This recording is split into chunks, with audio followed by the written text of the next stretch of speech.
What if Princess Diana had never taken that fateful trip to Paris in 1997? What if a phone call from MI5 had changed the course of her life forever? In today's video, we dive into an alternate reality where Diana, Duchess of Ulster, lived to see a world far different from the one we know. Let's explore the fascinating and idyllic life she could have had.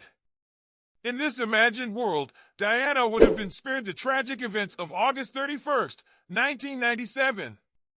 Instead of the heartbreaking car crash in Paris, she received a last-minute phone call from MI5 in July of that year. As she prepares for her trip to the south of France with Dodi Fayed, she's warned about the disturbing behavior of Mohammed Al-Fayed, Dodi's father.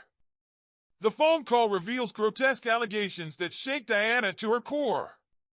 And so, she cancels her stay on the Fayed yacht, instead choosing to remain at a luxurious hotel in St. Tropez. It is a decision that saves her life.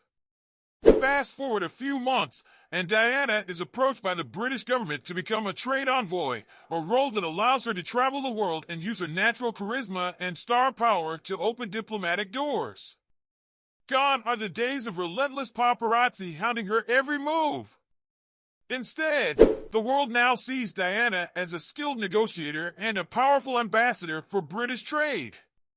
Her position not only gives her purpose, but it also strengthens her relationships with her sons, William and Harry, who thrive under her guidance. Diana's close bond with the royal family begins to heal as she becomes an accepted figure in the political and royal spheres once again. As she grows into her new role, Diana begins to spend more time away from the public eye. After years of public scrutiny, she retreats to a quieter, more peaceful life.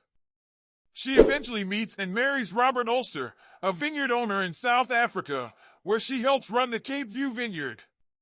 The serene life in the African sun brings her the stability and happiness she had long sought.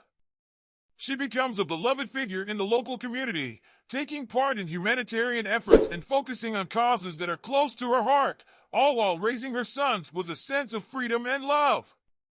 In this version of Diana's life, there are no tragic endings, no sudden loss of one of the world's most beloved figures. Instead, Diana thrives in her 40s and beyond, attending royal weddings, making appearances at international events, and offering quiet support to her sons as they take on their own public roles. She even manages to gracefully accept Charles's marriage to Camilla, allowing forgiveness and understanding to replace the bitterness that once existed between them.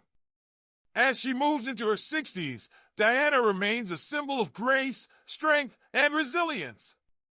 Living in South Africa with her husband, she rarely returns to the royal spotlight but is nonetheless a respected and admired figure worldwide. She watches her sons flourish, William becoming a king in waiting, and Harry embracing his own passions, grounded by her enduring love and support. Her life becomes one of peace, purpose, and quiet contentment, a far cry from the tumultuous years she once endured. It's a vision of what could have been. Had that fateful night in Paris never happened, Diana might still be with us, living a life filled with the love and happiness she so deserved. It's a bittersweet thought, isn't it? A life that could have been Diana, the mother, the humanitarian, the royal diplomat. But while we can only imagine this alternate future, Diana's legacy lives on in her children and the causes she championed. Let's remember her not for how she left us, but for the bright, beautiful spirit she was. Thank you so much for watching the fame journey. If you enjoyed this video, don't forget to like, comment, and subscribe. Let me know in the comments, what do you think Diana's life would have been like if things had turned out differently?